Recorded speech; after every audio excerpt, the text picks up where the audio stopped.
Accounting software. Today we are going to demonstrate how we input transactions in the database. So you go to the form, open form section, and you navigate to enter transactions.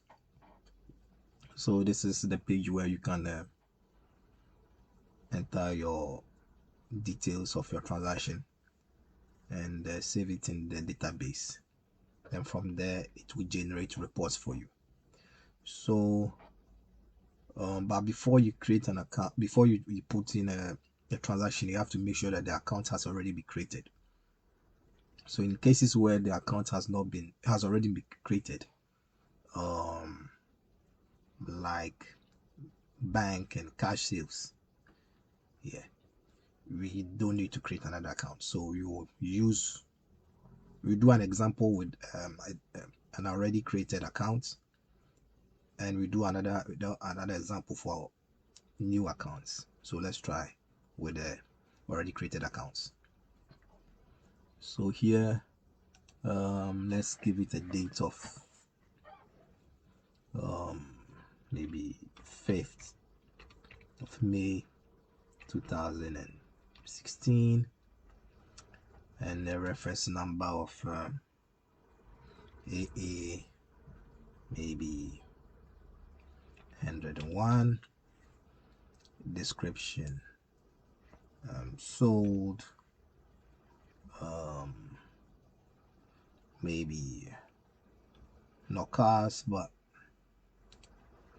sold, what can I put there,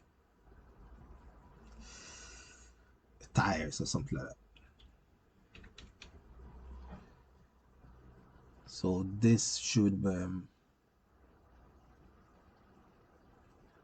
so that will go into the sales account. So in the sales account, there's one here which says car sales. So you put it on the debit side, the credit side rather. So we select this one which has an ID of 4,000. Then it's gonna be a bank transaction. So we're gonna debit our bank. So we select this, then give it some amount of maybe 25,000, and the same figure on the credit side, 25,000. And when you save it, it should appear somewhere in the database, and it said data saved successfully. So it will put in the bank and put the other one in the cash sales. So if you go into the cash sales account and you look in the date in the account, you see what we just input here, which is 5th of May 2016.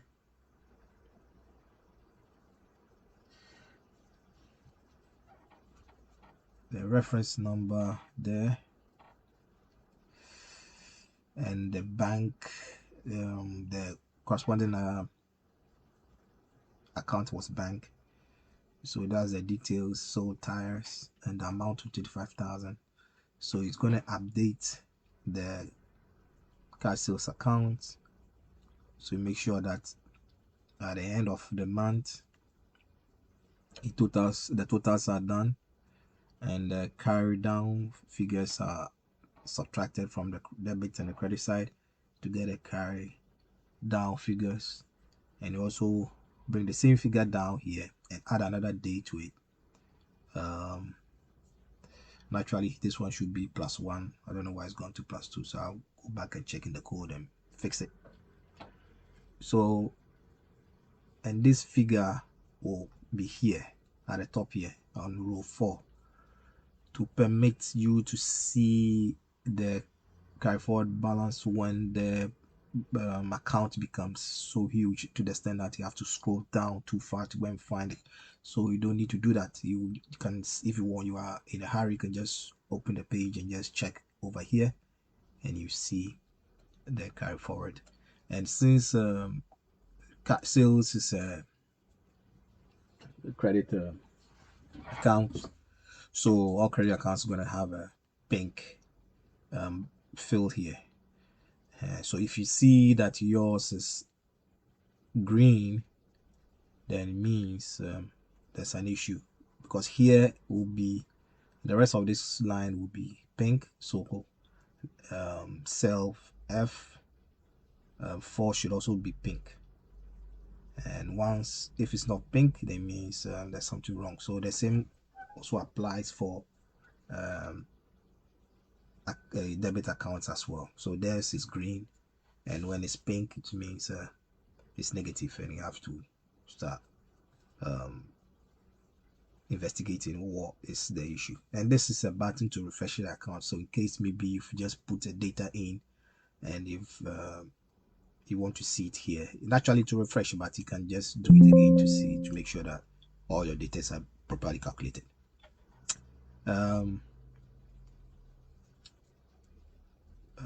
Let's move on. So we can also go to the bank accounts and check. You can find, see, like this was I was talking about, so big that you have to come very far to find it. So the last account we did was the reference numbers was the last transaction we did was one with a reference number of AA101. Corresponding entry was cash sales. Details was sold tires and 25,000 amount for the amount. So it will debited, and now the carry down balance will be calculated, and it also be in green. So you realize that all debit accounts have a green fill on the fourth row. So if the carry forward balance changes to pink, it means there's an issue, then you have to investigate. So in the case of bank, it means that you are overdrawn, your account is overdrawn. Okay, so this is how you do you input a transaction. We'll do another one with once we create a new account. So let's go back to the open form, go to enter transactions, but before that you have to go to the account creator. So here you just press on this button. These are guides to help you to decide how you're gonna choose your codes. So if your code is if you're going to do something that's an account which is a current liability, then you have to choose a code between 3,000 to 3,499 for current liabilities. So if the account has not been, if that ID has not been used yet, it will allow you to create it, or else it will give you a message and tell you that this account is in use already, so choose another ID. So let's create an account here. Maybe what account can we create? Let me see. Let's create maybe an expense account. Let me call it maybe salary 3, because I think there's already a salary there. So salary 3. Now here you put the ID first. So, and salary and expenses between 2,000. Let me see. So between 2,000 and 2,000 and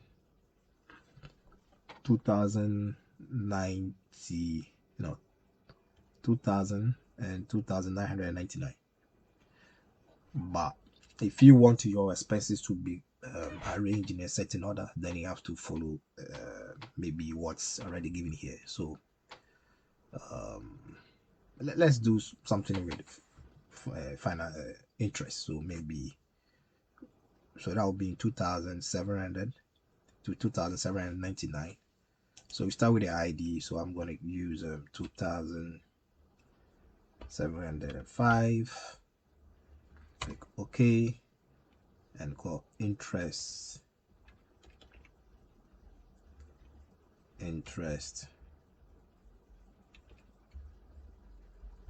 2.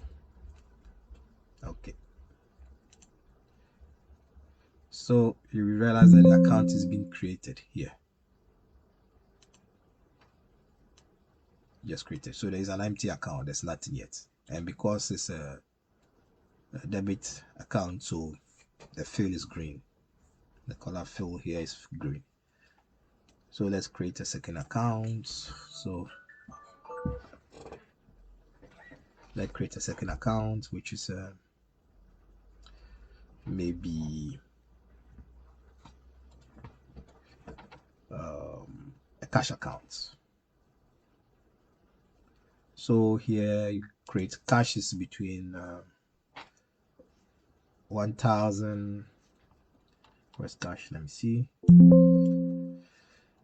Cash is between 1,500 and 1,599. So you can choose something like 1,550. Press OK and call it cash 2 and create the account to also be created. So cash 2 account has been created. So when you create the account, you see it will create a new sheet. It will create a new sheet where you can just go there, scroll, and open it directly. And those sheets will be on your left side, so that we can also easily get access to those sheets. So like the interest 2 account we did is just here. Now if you want to go to the cash 2 account, is also here. So now let's try to put some data in this new account that we've created. So go back to the form, enter transaction. So yeah, how are you going to do this?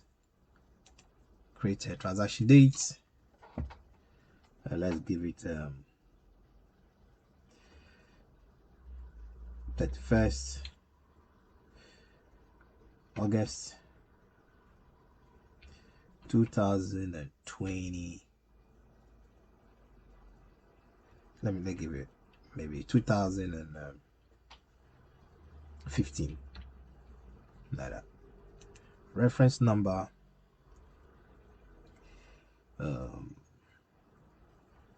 AA102. Description paid.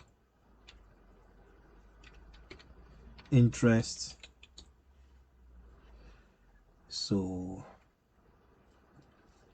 if we paid interest, then we're going to debit the interest account. So you should be somewhere at the bottom here, because it's the newest account created. So here it is, and we have to credit the cash accounts, and here it is. Yeah, and the amount would be maybe 50,000 or 55,000. 55,000. It will not accept. Let me try and see if save. Yeah, it will give you an error message saying that the debit side should be equal to the credit side. So it has to be 55, else it will not allow you to enter it. So you save it, and entries, journal entries for account interest 2 have been processed. That of cash 2 has also been processed. So let's check and see if everything is in order. So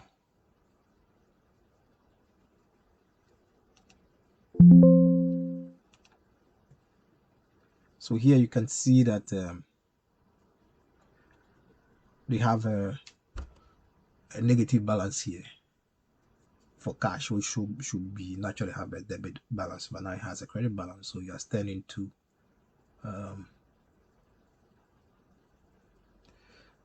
to pink. Let's check the interest 2 account and see. And here it has turned into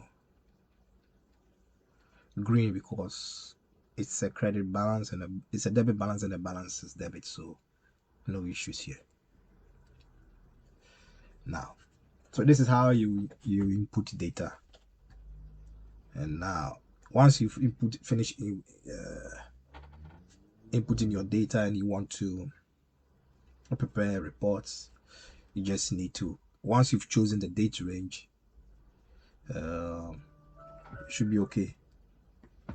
So just press trial balance. So now the date range is 2016, which is already in the database. So if you want to see okay, let's try and find the other one, the first one we did, which was I think it was salary, isn't it?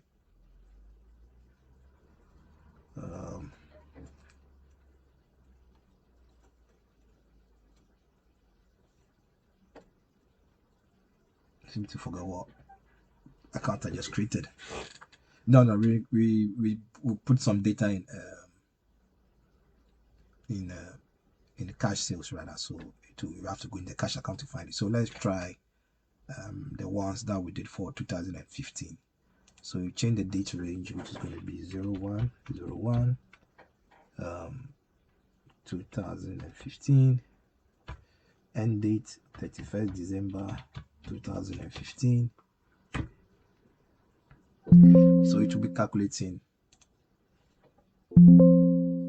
yeah. So here, because it's just done the calculation, we can check here and see. Let me see the calculation right here yet.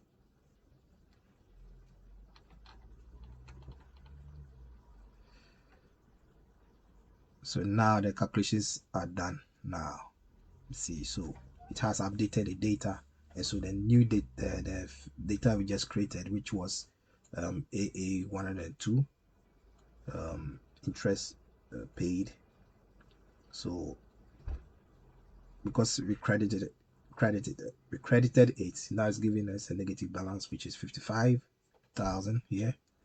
So let's check that off the interest.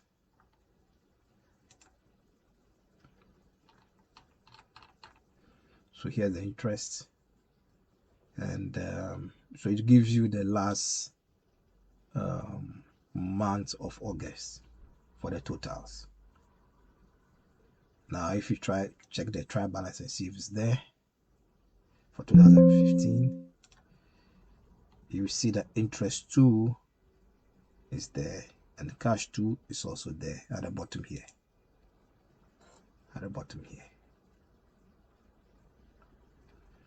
and it's balancing.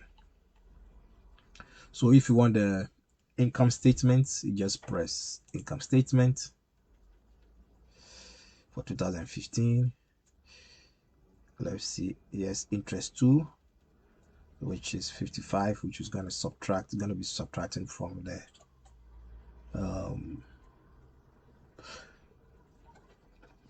the revenues. I need to go back in the code and change this to absolute figures. So let's check the balance sheet. Let's see what's there. So in the balance sheet, we're going to see cash 2, which is in negative, because yeah, that's normal, because normally should be positive. So being on the asset side, it should be positive because it's negative, so it's changing to red, but still balancing.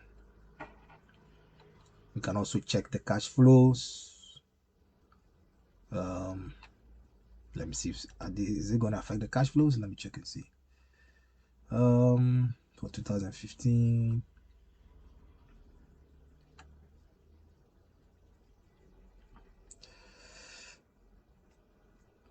I think it's not balancing, but it has affected the cash flow in this way, which is somewhere here.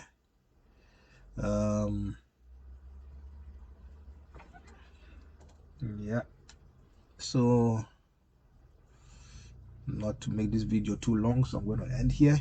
So this is how you can input transaction into your database and so as to be able to prepare financial reports. Okay, thank you very much, and see you on